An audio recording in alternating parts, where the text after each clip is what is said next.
Subscribe करें और bell दबाएं ताकि कोई खबर रह न जाए।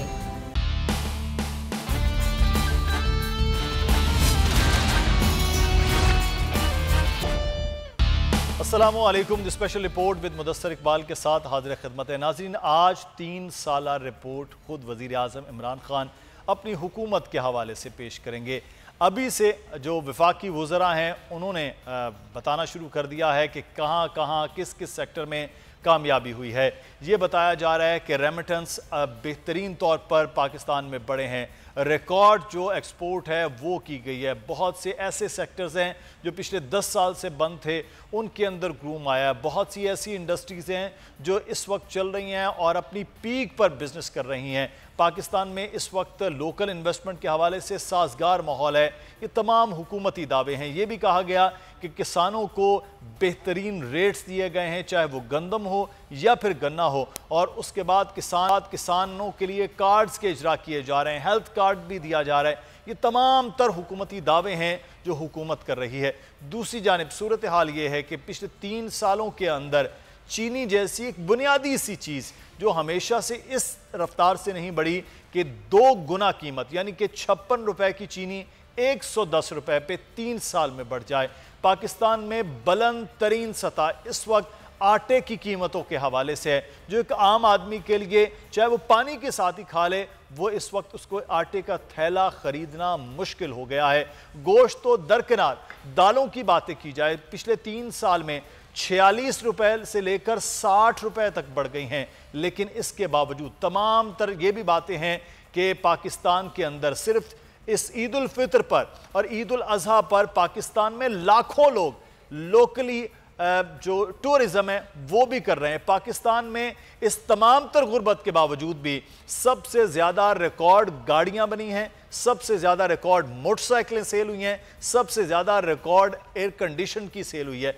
तो ये क्या वजह है कि अमीर अमीर है या गरीब बहुत गरीब है? तो जो मिडिल क्लास जिसकी तादाद सबसे ज़्यादा है वो कहाँ पे फॉल कर रही है? या तमाम तर सवालात हैं जो 3 साला हुकूमती कारकर्दगी के हवाले से वज़ीर आज़म बात भी कर, और आज के टॉक शोज़ में भी ये बात होगी। हमारे साथ मौजूद हैं नज़ीर अहमद लगारी साहब। नज़ीर लगारी साहब, बहुत शुक्रिया आपके वक्त का। सीनियर सहाफ़ी तजज़ियाकार, एडिटर इन चीफ बोल लगारी साहब, आपको शुक्रिया। हमारे साथ मौजूद हैं इमरान याकूब साहब, सीनियर सहाफ़ी तजज़ियाकार हैं। इमरान याकूब साहब, आपको भी बहुत शुक्रिया। और हमें ज्वाइन किया है इस वक्त बिजनेसमैन अकील करीम डेडी साहब ने। बहुत शुक्रिया अकील करीम डेडी साहब आपके वक्त का। 3 साला हुकूमती कारकर्दगी के हवाले से हुकूमत ये दावा कर रही है कि कोविड के बावजूद जो 1.5 साल तकरीबन गुजर गया, उसके बावजूद हम बिजनेस पॉइंट ऑफ व्यू से बहुत बेहतर हुए। चाहे वो हमारे सरमायाकारी के मामलात हों या रेमिटेंस की बात हो या पाकिस्तान में मुआशी हालात के जो नंबर्स हैं वो इंटरनेशनल जब देखते हैं तो वो बेहतर हुए। आपका क्या सर तज्जिया है अकील साहब कि क्या वाकई पाकिस्तान अपनी मईशत को दुरुस्त समत में ले जा रहा है?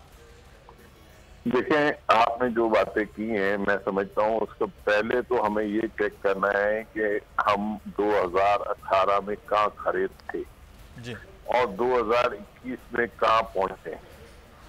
तो मेरा ख्याल है कि अगर हम 18 की बात करते हैं और 18 की बाद 21 की बात करते हैं तो 21 में हमारे मसाइल काफी हद तक हल हुए। हमारी बिजनेस एक्टिविटीज काफी बड़ी हैं।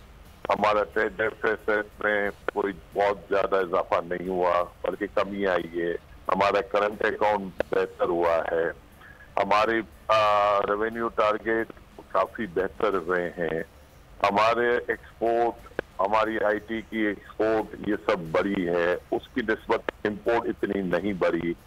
अगर हम ये देखें बाकी जगहों पे, अगर हम कंपेयर करें, ऑटो सेक्टर को उठाएं, सीमेंट को देख लें, स्टील को देख लें, टेक्सटाइल को देखें, वीविंग, स्पिनिंग, कंपोजिट, केमिकल्स, आप कहीं भी चले जाएं, कल आपकी जो इंडस्ट्री है बहुत ज्यादा परफॉर्म कर रही है।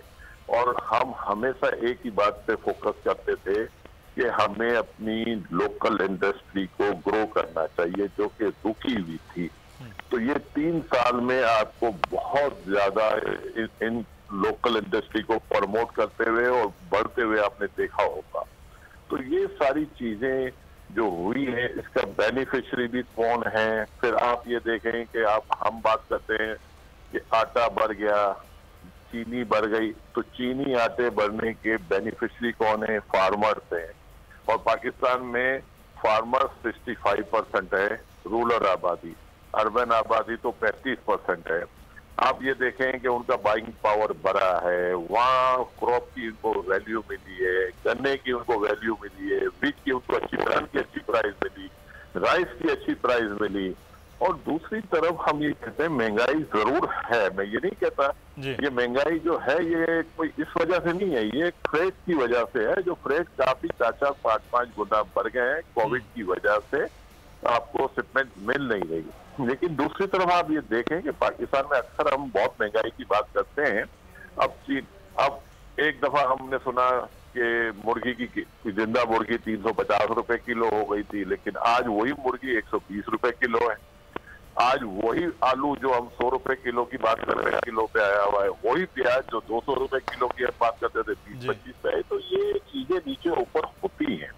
लेकिन आपको देखना क्या है कि पाकिस्तानियों का बाइंग पावर बढ़ा है, हाँ बढ़ा है, बिल्कुल बढ़ा है, बिजनेस एक्टिविटीज बढ़ी है, लोगों को रोजगार, कोविड की वजह से डेली वेजेस वालों को प्रॉब्लम हुई है, होटलों को प्रॉब्लम हुई है, लेकिन अब होटल के भी मामला अब बेहतर हो गए, अब उनकी भी प्रॉब्लम खत्म हो रही है।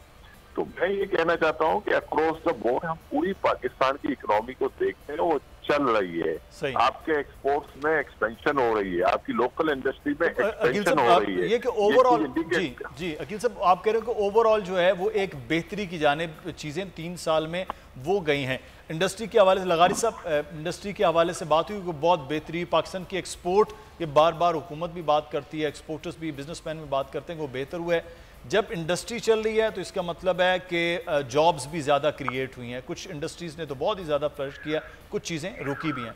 लेकिन सर ये जो एक आम आदमी के लिए छोटी छोटी चीज़ें हैं, वो परेशान होता है कि जब मैं पहले अपने 10,000 रुपये में या 5,000 रुपये में कर रहा था, 5 वाला अब 7,000 रुपये में जाके ख़रीदारी कर रहा है, वहाँ मुश्किलात हुई है। अकील साहब कह रहे हैं कि बाइंग पावर बड़ी है अगर यहाँ महंगाई हुई है तो। मैं अकील भाई से क्या इख्तलाफ करूँ, एक तो बड़ा आपने बहुत मुश्किल सूरत हाल में, अगर पीटीआई के कोई लीडर होते तो मैं उनको तो जवाब देता, अब अकील भाई को जवाब देने का मतलब ये है कि मैं उनके साथ गुस्ताखी करूं। बहरहाल एक पस मंज़र वो है, एक सिनारियो वो है जो अकील भाई पेश कर रहे हैं। वो कहते हैं कि जनाब बिज़नेस एक्टिविटी बढ़ी है, लोकल इंडस्ट्री प्रमोट हुई है, करंट डेफिसिट कम, जो करंट अकाउंट है वो उसमें वो बात करंट अकाउंट बेहतर हुआ है, रेवेन्यू का टारगेट बेहतर हुआ है। वो कहते हैं एक्सपोर्ट्स बढ़ी हैं, इंपोर्ट्स कम हुई हैं। ये सारे इशारे, सारे आदाद शुमार बहरहाल एक क्लास के लिए बहुत मुफीद और फ़ायदेमंद हुए हैं। और दूसरी तरफ जाते हैं कि अकील भाई को शायद मेरा ख्याल है कि अगर चिकन जो वो कह रहे हैं कि 120 की मिल रही है तो वो जगह ज़रूर बताएं। मैं तो चाहूँगा कि वहीं से जाकर लिया जाए चिकन तो इस कीमत पर नहीं मिल रहा है। जिंदा चिकन आजकल सस्ता हुआ है सर, पंजाब जितना महंगा था अब नहीं महंगा था, कीमत कम हुई है, लेकिन इतनी कीमत कम नहीं हुई है। एक देखें, हमें रोज़ जो कंजम्पशन की चीज़ें हैं, पेट्रोल जब ये ले सकते थे उस वक्त इन्होंने नहीं लिया, बल्कि पाबंदी लगा ली। और जब ये पेट्रोल की कीमतें अचानक शूट किया इन्होंने, और कहाँ ये 60s में लेकर गए थे और कहाँ ये 90s में, और फिर अब तो 120 से भी ऊपर चला गया। डीजल, केरोसिन ऑयल, LNG, इनकी कीमतें जो हैं वो लोगों की रसाई से बाहर हैं। जब आपकी ट्रांसपोर्टेशन की कीमत बढ़ जाएगी तो कास्ट भी बढ़ जाएगी। इसके अलावा अगर चीनी लोग कंज्यूम करते हैं तो ज़ाहिर है शुगर मिल हर आदमी की नहीं है, और जो लोग गन्ना काश्त करते हैं वो भी पाकिस्तान के सारे लोग गन्ना काश्त नहीं करते हैं। चीनी बहरहाल उन्हें ख़रीदनी पड़ती है, चाहे वो देही आबादी हो या शहरी आबादी हो। आटा बहरहाल उन्हें ख़रीदना पड़ता है, वो शहरी आबादी हो या देही आबादी हो। और हर देही आबादी जो 65% है वो सारी की सारी गंदम और गन्ना और दूसरी चीज़ें नहीं उगाती है। एक हद तक कुछ चीज़ें एक चीज़ उगाते हैं तो दूसरी चीज़ नहीं उगाते हैं, तो मसाइल उनके लिए भी है। लेकिन एक बड़ी चीज़ जो इस दौर में हमने देखी है कि क्राइम रेट जो है वो इतना तेज़ी से शूट हुआ है कि इंसान हैरान हो जाता है। और ये कि दीदा दिलेरी से दिन दहाड़े जो वारदातें होती हैं उनके बारे में जो हमारा जुडिशल सिस्टम है वो क्या देता है। आपने देखा कि सानहा साहिवाल हुआ, हमने कैमरे पर देखा, हमने स्क्रीन पर देखा और कैमरे के ज़रिए देखा कि स्क्रीन पर कैसे जो है वो 3 अफराद को कत्ल किया गया और एक शख्स का, फिर उसके एक मियाँ बीवी को कत्ल किया गया और सारी दुनिया देख रही थी। बच्चों के सामने वालिदैन को कत्ल किया गया और अल्टीमेटली वो रिहा हो गए। जिन लोगों ने कत्ल किया उनको छोड़ दिया गया। फिर ये हौलनाक जराइम हो रहे हैं आजकल। इसकी तो एक सीरीज़ ऑफ द क्राइम जो है वो चल रही है और इसमें हुकूमत का टोटल फेलुअर है कि वो अब आज की ये जो ताज़ा ख़वातीन 2 माँ बेटी ने जो अपना बयान रिकॉर्ड करवाया है, मैं कसम खाता हूँ, मैं लरज़ गया हूँ। मैं कुछ नहीं अर्ज़ कर सकता हूँ कि किसी हुकूमत के दौरान में माँ और बेटी के साथ जिस तरह से माँ और बेटी मुकालमा कर रही हैं, ये तो लगता ही नहीं है कि हम किसी मुहज़्ज़ब सोसाइटी में लगता है हम जंगल में रह रहे हैं और जंगल का ही कानून है। जिसके पास ताकत है वही अपनी ताकत का इस्तेमाल कर रहा है। बच्चों के साथ ज़्यादती के जो केसेस हैं उनके रोज़ अफजू इजाफा हो रहा है और ये कहते क्या हैं कि जनाब हमने चूँकि रिपोर्ट करने की आज़ादी दी है, इस वजह से ये नज़र आ रहे हैं। भाई ये नज़र आ रहे हैं, मीडिया हर जगह पहुँच रहा है, पुलिस FIR दर्ज नहीं करती। अब भी बहुत से केसेस हैं जिसकी पुलिस FIR दर्ज नहीं करती, मीडिया पर पहले आता है, मीडिया शोर मचा रहा होता है और पुलिस नहीं वो कर रही, रिपोर्ट नहीं हो रहे होते हैं, रिपोर्ट होने में भी कबा आते हैं। मेरे ख्याल में जराइम में इजाफा जो है इस हुकूमत के लिए एक बड़ी नाकामी साबित हो सकता है। बिल्कुल। अब ये जराइम के हवाले से भी है कि ये हुकूमत जो रिफॉर्म्स की बात कर रही थी, वहाँ एक तरफ पुलिस रिफॉर्म्स या सख्त कवानीन है, दूसरी जाने माशरती बिगाड़ है, ये भी एक बड़ा वास्ट है। लेकिन मैं इमरान याकूब साहब, 3 साल की हुकूमत जिसमें एक बड़ा सूबा यानी सूबा पंजाब जिसकी 12 12.5 करोड़ की आबादी है, पाकिस्तान की निसफ आबादी करीब, दूसरा KPK के पास, उनके पास तकरीबन 8 साल हुकूमत करते हुए, एक में वो अलाए हुकूमत में हैं, तो क्या वाकई ये 3 साल मरकज़ में रहकर वो तब्दीली, वो बेहतरी वो नज़र आई जिसका दावा किया जा रहा था और वादा किया जा रहा था जब वो KPK में बैठे हुए थे कि हम जब आएंगे मरकज़ में तो ये तब्दीली हो जाएगी? कहाँ तब्दीली आप देख रहे हैं कि वाकई बेहतरी की जानिब है और कहाँ तो शायद बहुत दूर तक कुछ नहीं है? मुदस्सिर, जब आपने गेस्ट तीनों के नाम लिए तो मैं तो पहले ही सोच में पड़ गया कि ना तो मैं उस्ताद मोहतरम लगारी साहब के किसी मौक़िफ़ को जुटला सकूंगा और ना ही अपने बड़े भाई अकील करीम डैडी साहब के।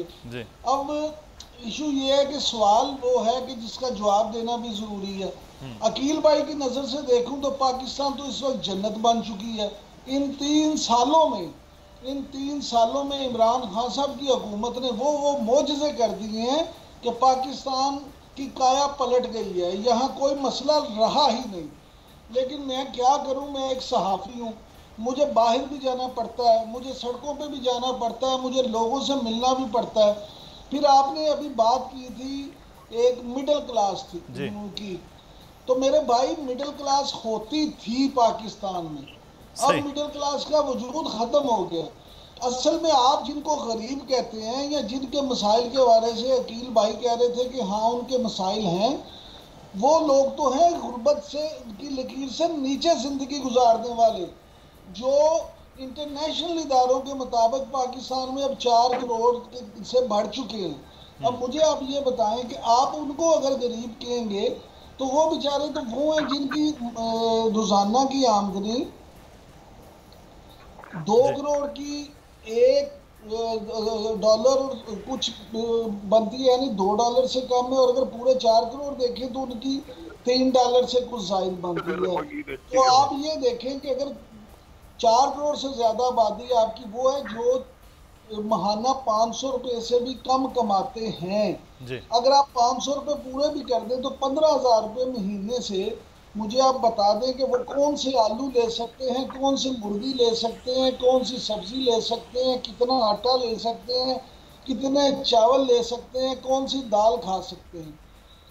बिल्कुल बहुत सारी चीज़ें ज़रूर बेहतर हुई होंगी, लेकिन मुझे ये बताएं कि एक किसी गरीब आदमी से किसी ने पूछा 2 और 2 कितने होते हैं भूखे आदमी से, उसने कहा 4 रोटियां।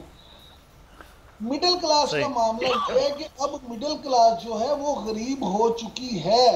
असल आप ये देखिए कि मिडिल क्लास अब गुर्बत का लेकिन इमरान साहब यहाँ थोड़ी सी कथा कलामी की माफ़, आप उस्तादों की बात करें, लगारी साहब मेरे साथ है, आप भी मेरे उस्तादों में, लेकिन सर कथा कलामी की माफ़ी, इसमें अब यही मिडिल क्लास है। अब अमीर आदमी तो पाकिस्तान में तो नॉर्दर्न एरियाज़ घूमने नहीं जाता। मैं रिपोर्ट देख रहा था, छोटी ईद और बड़ी ईद के कोविड के पाबंदियों के बावजूद पाकिस्तान में 20 से 25 लाख लोग, तकरीबन 20 से 25 अरब रुपए की इकोनॉमी उन्होंने नॉर्दर्न एरियाज के टूरिज्म के अंदर लगाई है। तो सर रोटी खाने को अगर बंदा मुश्किल है तो वो कैसे ये कर रहे हैं? मुदस्सिर अब सुन लें जी सर, आपकी बात कोविड से पहले बिल्कुल ठीक थी कि अमीर आदमी नहीं जाता था। अब आप अकील भाई से पूछ लें कि कराची से कितने लोग वहां गए हैं जो अपर मिडिल क्लास से ताल्लुक रखते हैं, जो पहले दुबई जाते थे, इस दफा कोविड की वजह से वो दुबई, थाईलैंड और सिंगापुर और यूरोप नहीं जा सके। उन सब ने इस दफा नॉर्दर्न एरियाज का रुख किया है, उन सब ने इस दफा स्वात का रुख किया है। गुजारिश ये है कि जितना बिजनेसमैन तबका आपका जी, वो जब यूरोप बंद है, जब वो अमेरिका नहीं जा सकते, जब वो लंदन नहीं जा सकते, तो उन्होंने कहीं तो जाना है। अगर आपका दुबई ही खुला रहता तो फिर मुझे आप बताते कि कितने लोग हैं। मेरे भाई, गरीब आदमी की तो रोटी पूरी नहीं हो रही, मिडिल क्लास वाला तो अपना बिल नहीं दे पा रहा, उसको तो रोजाना रात को ये फिक्र होती है कि बच्चे की मैंने फीस कहाँ से देनी है। ये सारे वही फीस सर जो स्कूल बंद है और फीस उसके बावजूद 5% मजीद बढ़ गई है। बिल्कुल आप सही कह रहे हैं। आप ये बात करते हैं यूनिवर्सिटीज जिनमें एक एक सेमेस्टर की वो 4-4, 5-5 लाख रुपए फीस लेती हैं, सेमेस्टर शुरू होना जाके अक्टूबर में, फीस उन्होंने अभी ले ली है जुलाई से। तो वो कोई असल सिस्टम ये है, मैं समझता हूँ कि हुकूमत को सबसे जो अहम इशू है हुकूमत जिसका सामना वो गवर्नेंस का है। ये सारे मसाइल, मान लिया जी तेल की कीमतें बाहर से महंगी होती हैं, डॉलर महंगा हो गया, ये भाई गुड गवर्नेंस पे तो कोई पैसे नहीं लगते। सही, अगर ये हुकूमत सिर्फ गुड गवर्नेंस कर लेती तो आज उस्ताद मोहतरम नज़ीर लगारी साहब जराइम में इजाफे का रोना ना रोते। सही। अच्छा, मैं अकील साहब से इसी में बात करें कि सर ये बहुत सारे सेक्टर्स के अंदर हुकूमत ये दावा करी चीज़ें बेहतर कर दी गई हैं, लेकिन जो एक आम आदमी की बात इमरान साहब कर रहे हैं या नज़ीर लगारी साहब कर रहे हैं, वो एक आम आदमी तक उसकी जो इफ़ेक्ट है वो आ नहीं रहा है, वो उसके जो फ़वाइद हैं वो पहुँच नहीं रहे हैं। तो फिर उस तरक्की को सिर्फ चंद ही लोगों तक या चंद सेक्टर्स तक महदूद रख के हम कैसे कहें कि पाकिस्तान की तरक्की है? देखिए, मैं आपको बताता हूँ, ये इमरान साहब अपनी जगह जो बातें कर रहे हैं, मैं बिल्कुल कुछ बातें वो ठीक है, लेकिन मेरा ख्याल है कि अभी वो कह रहे हैं कि अमीर लोग घूमने जा रहे हैं, तो अमीर लोग मैरियट होटल में नहीं खेलते, अमीर लोग सरीना में नहीं खेलते। आप पहले कोविड की वजह से होटल की ऑक्यूपेंसी 30-35% पे आई है, आज 100।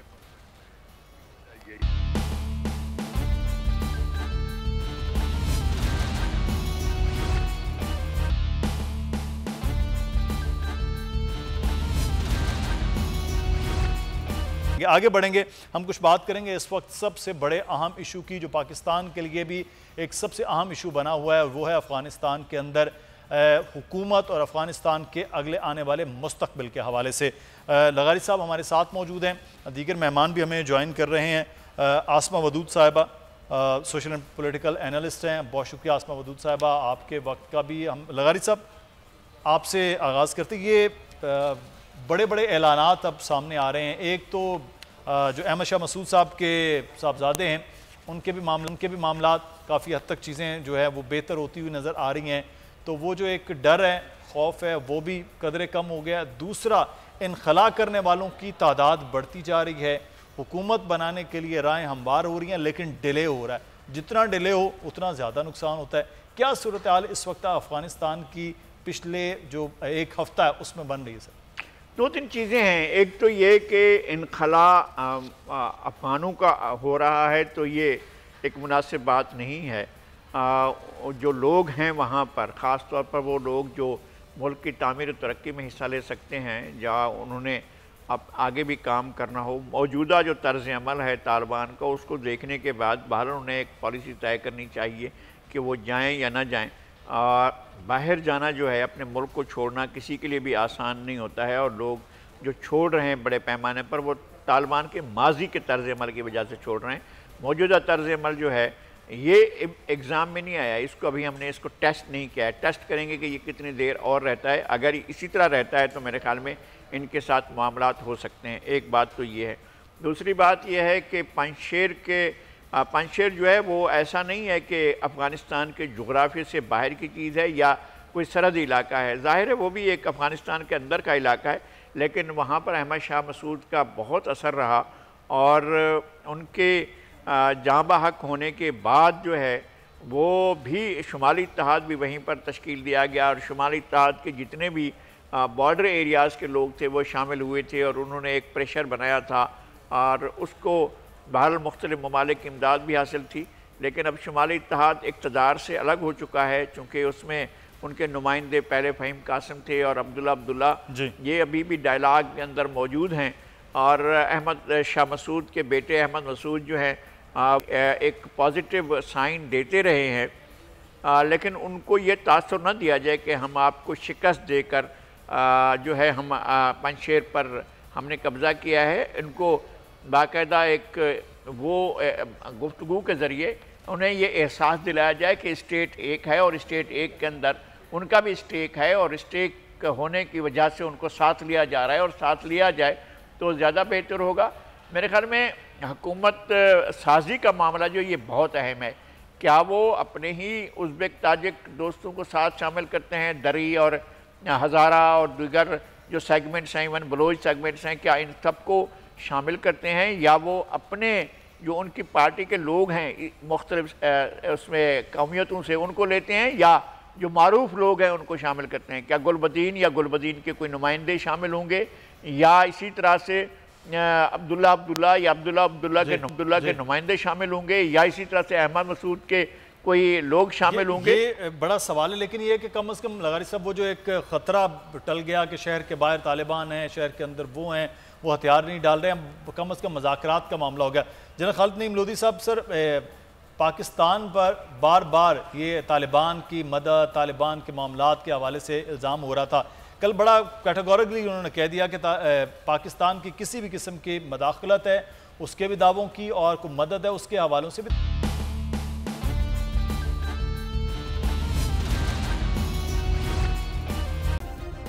सब्सक्राइब करें और बेल दबाएं ताकि कोई खबर रह न जाए।